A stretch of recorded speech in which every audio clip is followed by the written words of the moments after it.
Tech day fertility అమ్మ అనే పిలుపుకు శ్రీకారం చుట్టండి. పొందండి ఉచిత మొదటి కన్సల్టేషన్, మొదటి స్కాన్. సంప్రదించండి 8880747474. అంటే ఈ ఫీల్డ్ వచ్చేటప్పటికి సక్సెస్ రేట్ అనేది కూడా చాలా తక్కువ ఉంటుంది.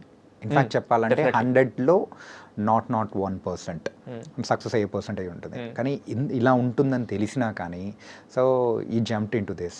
సో ఏ నమ్మకంతో దిగామనుకోవచ్చు? సో ఫస్ట్ థింగ్ ఇది అందరు చెప్తారు. మా పేరెంట్స్ కూడా ఒక క్లాస్ బీకారు బిగినింగ్లో ఇట్లా చెప్పినప్పుడు, అరే ఇది ప్రాక్టికల్ కాదురా, అరే ఇప్పుడు నువ్వు 8 years నువ్వు కష్టపడి చదివితే నువ్వు డాక్టర్ అవుతావు, నీకు సీట్ వచ్చింది, నువ్వు నిజంగా కష్టపడితే 8 years నువ్వు అయిపోతావు డాక్టర్. అదే నువ్వు 8 years ఈ ఫీల్డ్లో కష్టపడితే నీకు అవుతావో లేదో కూడా తెలియదు. నువ్వు 8 years కష్టపడినా నువ్వు యాక్టర్ అవుతావో లేదో తెలియదు వాళ్ళకి బేసిక్లీ. రైట్. ఓర్ నువ్వు ఎప్పుడు అవుతావో కూడా తెలీదు, అవ్వకపోవచ్చు కూడా. సో చాలా రిస్క్ ఉంటుంది కదా.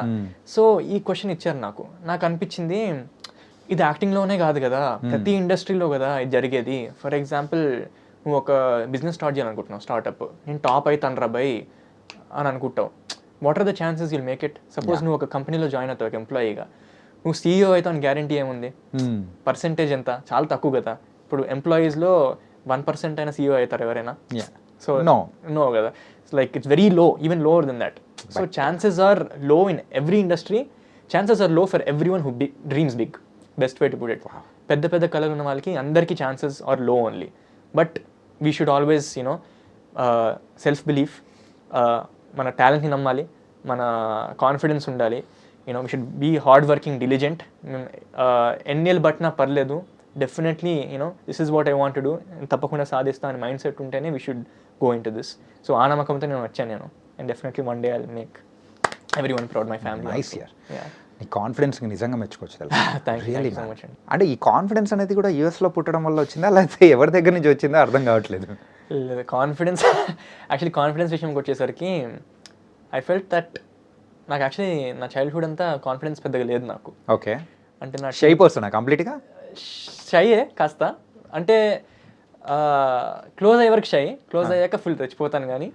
బట్ ఇప్పుడు ఇంతకు నాకు క్లోజ్ అయ్యా లేదా? ఇంకా అవ్వలేదన్నా, అయితా very soon. Nice. Okay. But so during my teenage years అనమాట, నా confidence was in that high. I had many instances where I felt లో అనమాట. అంటే అక్కడ అమెరికాలో కాస్త బుల్లింగ్ ఎక్కువ అనమాట. ఇప్పుడు నేను అమెరికన్ కాదు కదా, ఐఎమ్ నాట్ వైట్, నేను తెలుగుడిని. సో అక్కడ నేనుండే ఏరియాలో చాలా తక్కువ కల్చరల్ డైవర్సిటీ ఉంటుంది. సో కంప్లీట్లీ వైట్ పీపుల్ ఎక్కువ ఉంటారు, అమెరికన్స్ ఎక్కువ ఉంటారు. Okay. So for them I use to be bullied అనమాట. అంటే వీడేవాడు ఇంతగా ఉన్నాడు, వీడేంటి ఇండియన్ కర్రీలు తింటున్నాడు, ఏదో చేస్తున్నాడు ఏంటి అని ఇట్లా బులీ చేసేవాళ్ళు. దానికి పైగా ఆబ్వియస్లీ రిజెక్షన్స్ అవుతూ ఉంటాయి, స్మాల్ థింగ్స్ విత్ సరదాగా హై స్కూల్లో with girls and all that stuff. And on top of that నేను చాలా ప్యాషనెట్గా, చాలా ఇష్టంతో నేను సాంగులు చేసి కవర్లు పెట్టేవాడిని యూట్యూబ్లో. నేను చాలా చాలా ప్రేమతో ఆ ఫ్రెండ్స్తో ఒక స్కిట్లు చేసి అప్లోడ్ చేసేవాడిని యూట్యూబ్లో. ఎవరో ఒకరు చూస్తారు, అప్రిషియేట్ చేస్తారని. వీళ్ళకి అది దొరికిందనమాట ఆ లింక్స్. సో వీళ్ళు ఏం చేసేవాళ్ళంటే వీళ్ళు అవి షేర్ చేసుకుని దాని మీద జోకులు వేసేవాళ్ళు. సో చాలా బులింగ్ చేసేవాళ్ళు అనమాట ఇండైరెక్ట్గా. సో నాకు అనిపించేది ఏంట్రా, నేను నా టాలెంట్ని నమ్ముకుని నేను పోస్ట్ చేసుకుంటున్నా యూట్యూబ్లో, వీళ్ళేంది అదే బిట్ తీసుకుని జోకులు వేసుకుంటున్నారు నా మీద, నన్ను ఎందుకు ఏడిపిస్తున్నారు ఇట్లా, నేనేం తప్పు చేశానని చాలా లో ఫీల్ అయ్యేవాడిని. So it was definitely confidence మీద దెబ్బ అని చెప్పచ్చు గట్టిగా. అంటే ఎంత ఫస్ట్ ఉండేదంటే ఇప్పుడు ఇన్స్టాగ్రామ్ అకౌంట్స్ ఉంటాయి కదా, వాళ్ళకి ఒక పర్సనల్ అకౌంట్స్ ఉంటాయి, స్పామ్ అకౌంట్స్ లాగా, సెకండ్ అకౌంట్స్ లాగా. సో క్రియేట్ చేసుకుని ఓన్లీ క్లోజ్ ఫ్రెండ్స్ పెట్టుకుని నాది షేర్ చేసుకుని వాళ్ళు జోక్లు వేసుకునే వాళ్ళు అనమాట. సో నాకు తెలిసేది కాదు, ఎందుకంటే వాళ్ళ అకౌంట్ నేను ఫాలో అయ్యేవాడిని కాదు కదా. సో జస్ట్ పర్సనల్గా వాళ్ళు జోక్స్ వేసుకునే వాళ్ళు. ఇది నాకు తెలిసేది చివరికి ఎవడో ఒకటి చెప్తాడు కదా, అరే ఇట్లా చేస్తున్నారు నీ మీద, నువ్వు ఆపేసే బాగోదు ఇంకా, దే మేకింగ్ ఫన్ ఇట్లా. కానీ నేను ఎప్పుడు ఆపలా, నా కాన్ఫిడెన్స్ దెబ్బతిన్నా నేను ఎప్పుడు ఆపలా. Because that is what I'm passionate about, that is what I want to do. వాళ్ళు ఎంత జోకులు వేసినా, వాళ్ళు ఎంత నన్ను డౌన్ చేస్తూ ఉన్నా కానీ ఇప్పుడు అసలు అలా అనుకోలేదు. డెఫినెట్లీ హర్ట్ అయ్యాను, చాలా బాధ అనిపించింది. కానీ నాకేమనిపించింది అంటే ఆ రోజు, ఇప్పుడు నేను సక్సెస్ అవ్వలేదు కాబట్టి, నేను ఎవరినో యూట్యూబ్లో పెడుతున్నాను కాబట్టి ఏడిపిస్తున్నారు, కానీ అదే నేను ఈ సేమ్ సింగింగ్, ఈ సేమ్ యాక్టింగ్ ఒకరోజు బిగ్ స్క్రీన్ మీద కనబడితే వాళ్ళ ఒపీనియన్ మార్చుకుంటారు అని అనిపించింది నాకు చాలా స్ట్రాంగ్గా. నేను సక్సెస్ అయితే ఏడిపించిన వాళ్ళే మళ్ళీ అరే ఆ రోజు ఏడిపించాం కానీ నిజంగా చాలా సక్సెస్ అయ్యాను, వాళ్ళే హ్యాపీ ఫీల్ అవుతారు. తెలియని వయసులో వాళ్ళు కూడా ఏడిపించారు, వాళ్ళు కూడా డౌన్ చేశారు అనుకోవచ్చు మనం. కానీ తెలిసిన వయసులో నాకు తెలుస్తుంది కదా ఎంత కష్టమో ఇలా అవ్వడం. సో డెఫినెట్లీ వాళ్ళు once they mature, once they come to a great age, they will realise once I make it big that వాళ్ళకు కూడా ఒక లెసన్ లా ఉంటుంది. We should never make fun of anyone for their big dreams because we never know who will become what. You're right. So నాకు అది చాలా స్ట్రాంగ్గా మైండ్లో ఉండింది అప్పుడు, after all those bullying, rejections and all that stuff. అంటే నువ్వు ఇంత బాధపడుతూ చెప్తున్నావు అంటే అవర్స్లీ ఆ టైంలో ఇంకెంత నువ్వు ఫేస్ చేసి ఉంటావు అనిపిస్తుంది. అంటే ఇప్పుడు మనం పిచ్చ లైట్, మనం మెచ్యూరిటీ ఏజ్కి వచ్చినప్పుడు మన పక్క వాళ్ళు ఏమనుకుంటున్నారు పట్టించుకో లైట్. ఆ ఏజ్లో ఎలా ఉంటుంది, ఒక టీనేజ్ వయసులో ఫ్రెండ్స్ ఏమనుకుంటున్నారు, అందరు ఏమనుకుంటున్నారు, అమ్మాయిలు ఏమనుకుంటున్నారు, మన క్లోజ్ ఫ్రెండ్స్ ఏమనుకుంటారు. ఒక ఫేమస్ గ్రూప్ ఉంటుంది, పాపులర్ గ్రూప్ ఉంటుంది కదా కాలేజ్లో, అంటే సారీ హై స్కూల్లో, వాళ్ళు ఏమంటే అదే ఇంకా. సో వాళ్ళు ఏమనుకుంటున్నారు నా గురించి అని థాట్స్ ఉంటాయి కదా ఆ ఏజ్లో. ఆ ఏజ్లో పెద్ద తెలియదు కాబట్టి ఫీల్ అవుతాం, కానీ ఇప్పుడైతే పిచ్చ లైట్ అలాంటివి ఏం వినా అవుట్.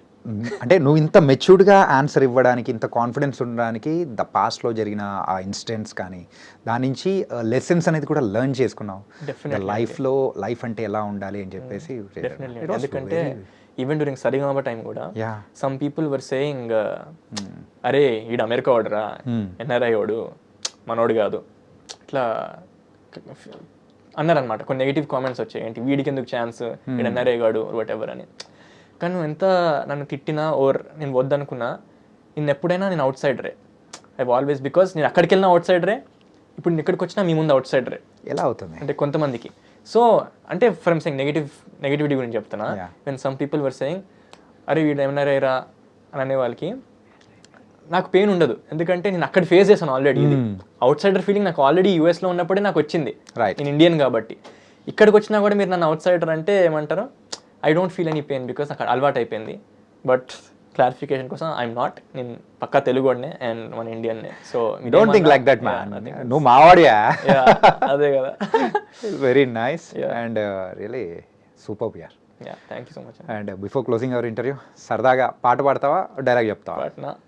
విచ్ వన్ చాయిస్ అనేది నీకే ఇస్తున్నాను, ఎందుకంటే నిన్ను ఎక్కువగా నేను ఇబ్బంది పెట్టాలనుకోలేదు, ఆల్రెడీ ఇబ్బంది పెట్టాను. పతంగ్ సినిమాలో డైలాగ్ చెప్తా, పాట కాదు, బట్ ఇది నా డైలాగ్ కాదు, మా బ్రదర్ పూజిత్ది. విస్కీ ఇది మన ఆడియన్స్ అందరికి. ఓకే, మ్యాచ్ లో కలుద్దాం. అయిపోయిందా? అంతేనా డైలాగ్? సింపుల్. ఇది మాత్రం తూచి తెలుసా అసలు, మ్యాచ్ లో కలుద్దాం.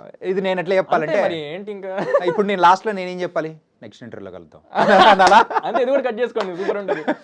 బట్ ఎందుకు చెప్పానంటే బికాస్ ఇట్స్ బిన్ 2 years, ఎక్కడ కనబడలా.